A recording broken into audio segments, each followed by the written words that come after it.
So hi, my name is CZ, the CEO of Binance. Most people know Binance here, I would assume.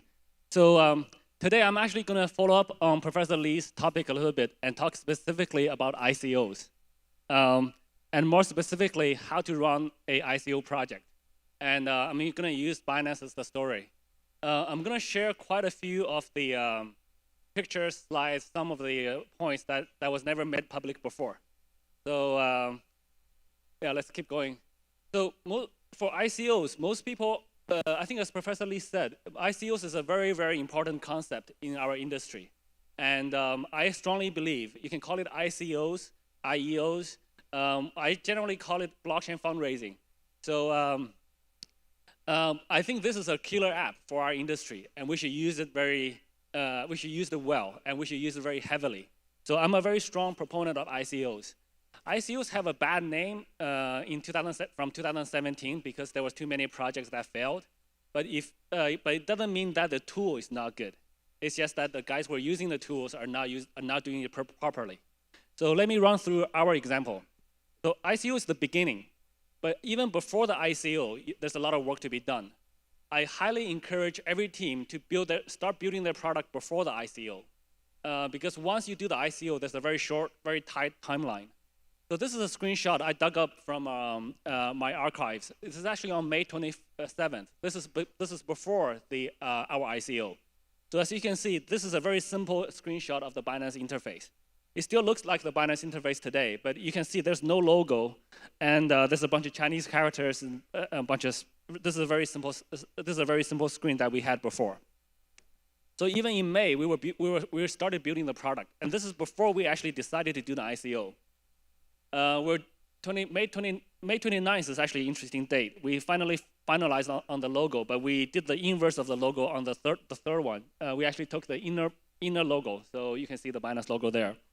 Also on that day, I had dinner with Da Hongfei, founder of NEO. I was asking him, how do you do a project like this, etc. I was trying to get advice from him. But actually, we did not talk about ICOs, because back then, I was still thinking about, let's do the fundraising using traditional VCs, and then go from there.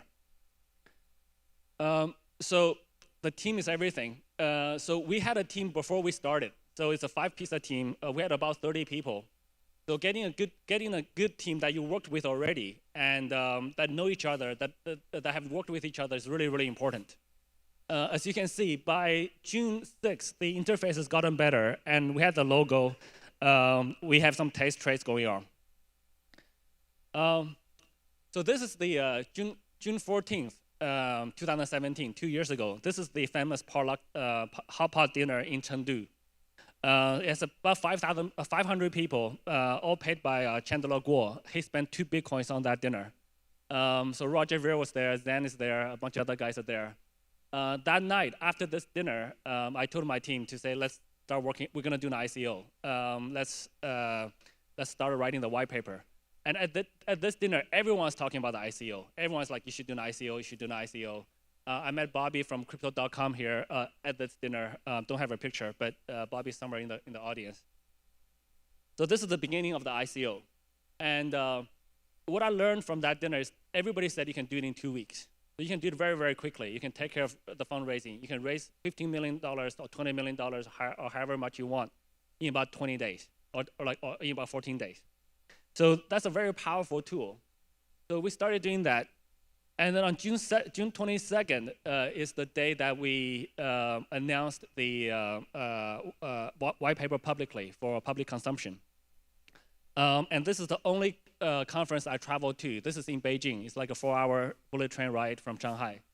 So I didn't travel that much. I usually stay in the office. So on June 24th, we opened the registration on the Binance.com domain, which is a brand new domain back then. No, it didn't exist before. On that same day, we said, before this process, I figured out everybody wants a piece of the ICO. So it's in hot demand.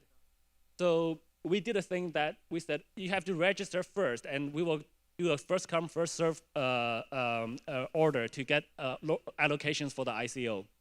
9,000 people rushed in on that first day. It actually crashed our server. Today, you can't do this anymore because most ICOs have a most people have a slightly negative connotation towards ICOs. It's no longer that hot, but we have Launchpad for that. So we want to help other projects to continue to be able to use this tool to raise money for their projects. And for Launchpad, we now do the due diligence for the projects. We do very heavy due diligence. So we still want to make this tool available. So this picture on the right is a conference room we use, and you can see all the takeouts that we order. That's a constant thing in Binance. Everywhere we are, we order takeouts because going out to get proper food takes too much time. So this is the as soon as the ICO started, we had like 10 WeChat groups back then, and we just flooded. So we borrowed a customer support team from one of my friend's company, and you can see the two pictures here. There's a marketing team plus the customer support team. We mosaiced out people's faces for security reasons. We want to prevent social engineering. And on the right, the picture shows when there's a new version, everybody huddles around the screen to look at that. So by two years ago exactly today, so on July 2nd, we finished the ICO, and we raised $15 million equivalent in BTC and ETH.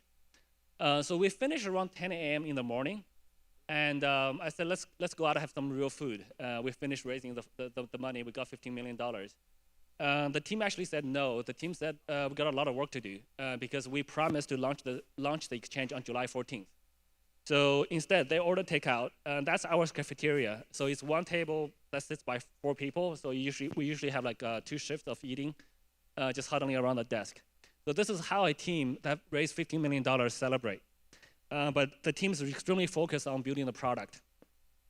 So, and on that day, actually, that's a Sunday. So we finished raising on a Sunday morning, and then a few guys were really tired, so we asked them to go home and sleep.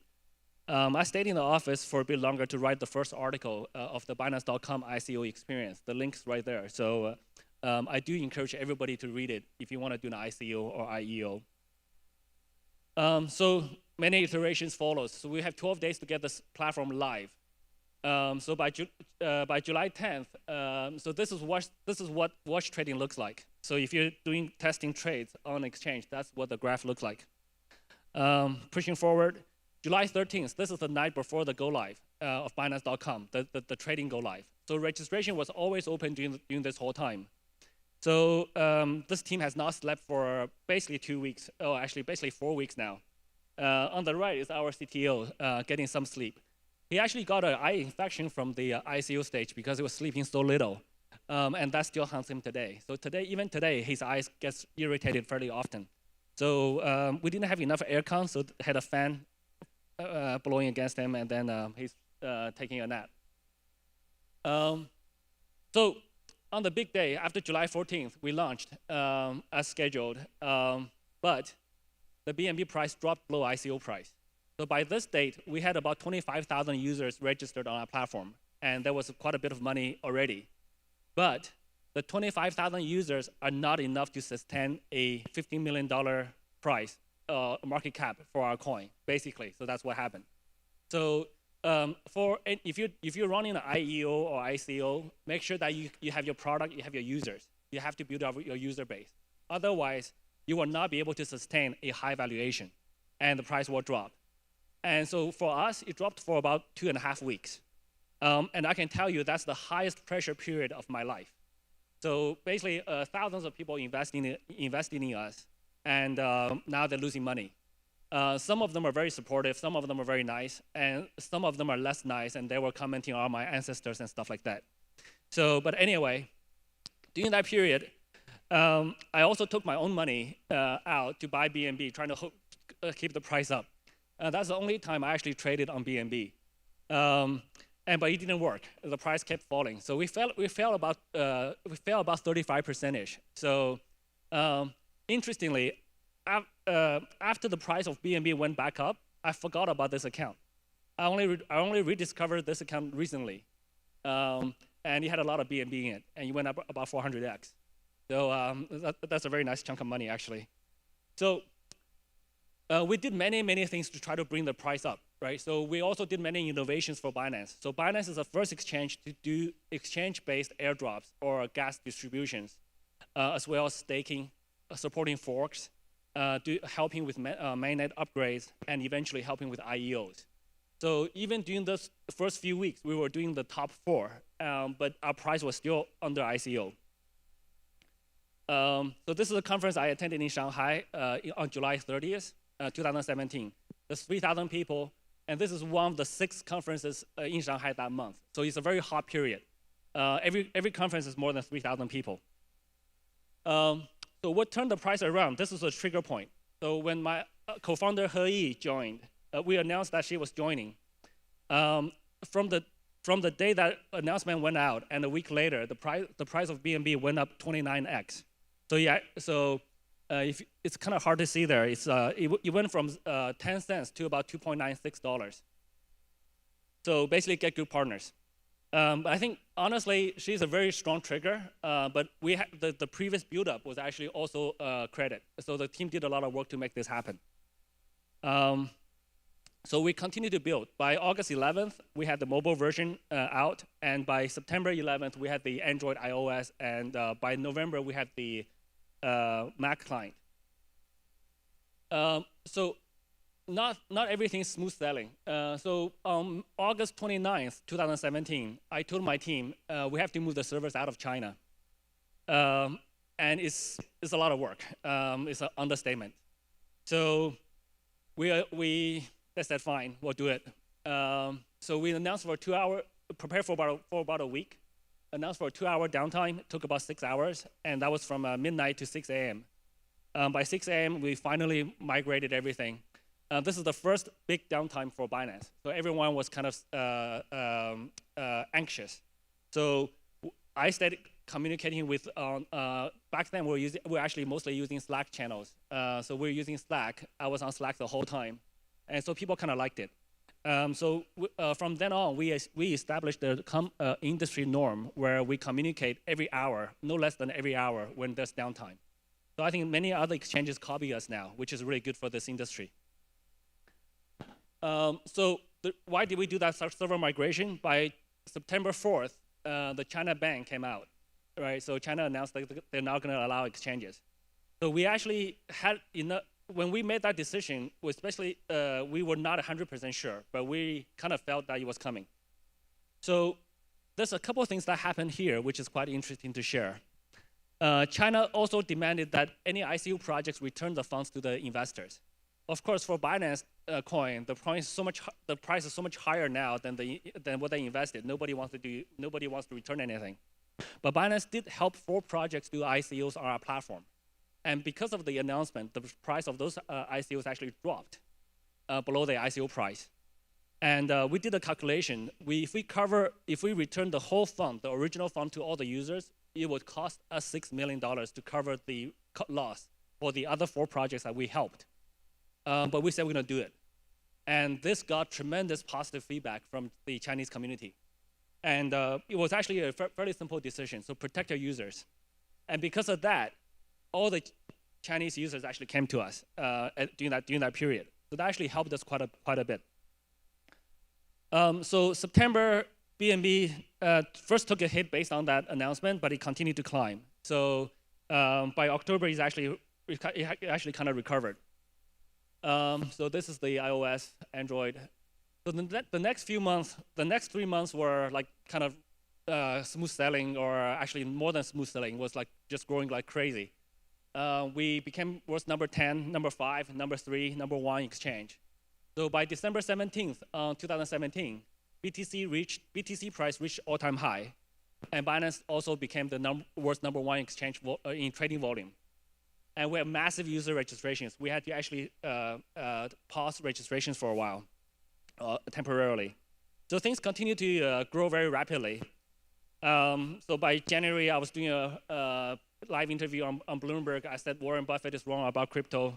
That got a lot of viral spread. Got on Forbes in February 7th. I was actually in Taiwan that day. Actually, in that same week, there was 2 earthquakes in Taiwan, the Hualien earthquake. So I actually sat through that in a hotel in Taipei here. So things were going well, but not all well. So we were hired in Taiwan. And then by March 22nd, Nikkei News announced that we're going to get a warning from JFSA. We're like, what? We didn't get anything. I checked all my mail, checked my mailbox, checked my delivery box, didn't get anything. So we said it's FUD. We said this is BS from the traditional newspaper.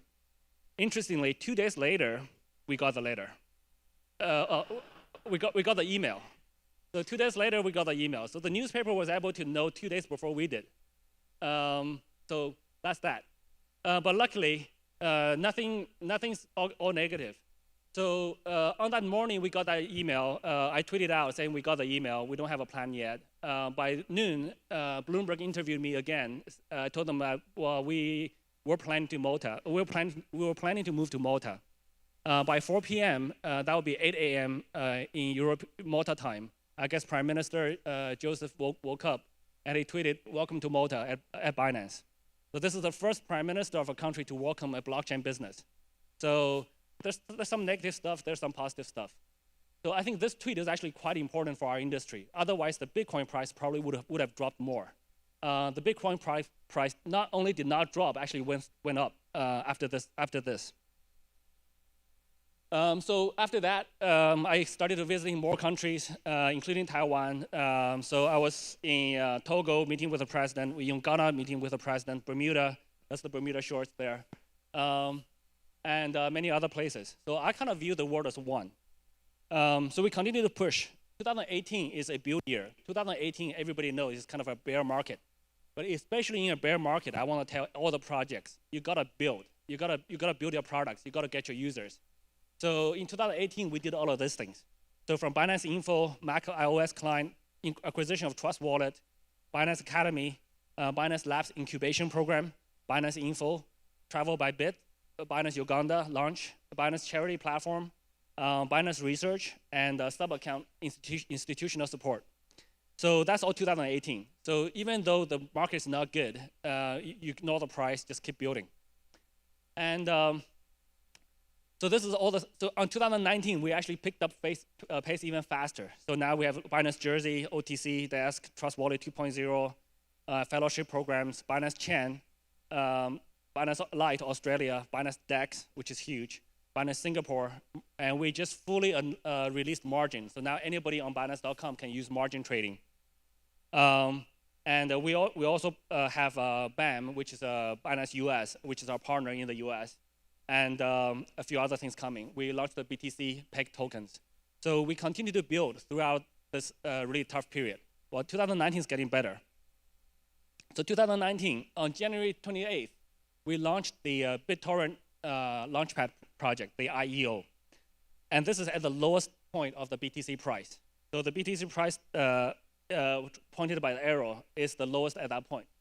So you either have to have really strong beliefs in the industry that you work in, which is our industry, or you have to know when the tide is turning, or if, in the worst case, you turn it yourself. We launched Binance Chain in April, and so this completes the sort of Binance ecosystem as we see it today. I will not iterate through all of them. Also, we got tons of partnerships. So this is all the places where you can use Binance Coin, and also this is all on the right are the projects that's listed issued on Binance Chain. So the adoption is it's getting there, and it's also picking up pace. And this are all the places you can buy BNB with fiat. So now you can buy BNB in many countries now. Most people don't know this yet. So this is a new future. So you don't need to beg VCs anymore. You don't need to have board meetings. You don't need to have formal announcements. You can do this. You should beg your users. You should focus on your users and your product. You just use social media for your announcements for most of the time. So in conclusion, there's two more slides-ish. So I want to talk about Binance Charity a little bit. So Binance Charity is a 100% charity, 100% transparent charity platform. That's everything's done in crypto. Everything's tracked on the blockchain, and we have a website that demonstrates that in a visualized manner that where the funds go. So when you make a donation, you know exactly which school in Africa is going to and which kid is helped. So that gives you a very strong sense of achievement when you do that. You should try it. This number is a little bit outdated. I didn't have time to update this number. So we actually raised a bit more than $5 million now, and we actually were able to help more than 20,000 kids in Africa. And we're launching a second program. This program is so successful, we're launching a second program that we are helping to sponsor tampons for the girls in Africa for hygiene, to improve their hygiene and health. And for a cup of coffee, for the price of a cup of coffee, you can sponsor a girl's in Africa 1 year's of tampon for just 1 cup of coffee. So I do encourage you guys to contribute. So for one BNB, you can sponsor. This number is low now. You can sponsor kids' lunch for more than 76 days now, for probably more than 100 days now. This is not so much about the lunch. Without the lunch, the kids don't stay in school. When you give them the lunch, the kids stay in school. So it's about the education. And when this generation of kids grow up, they will know crypto very well, and their first experience with crypto will be a positive one. So, okay, the slide's a little bit out of order. Binance DEX launching, and then I'm gonna leave a final slide. So margin's already launched. You can check it. The final slide is a soft product launch. We often ask people if they like a dark color theme or a white color theme using this kind of slide. But can somebody tell me what the slide is?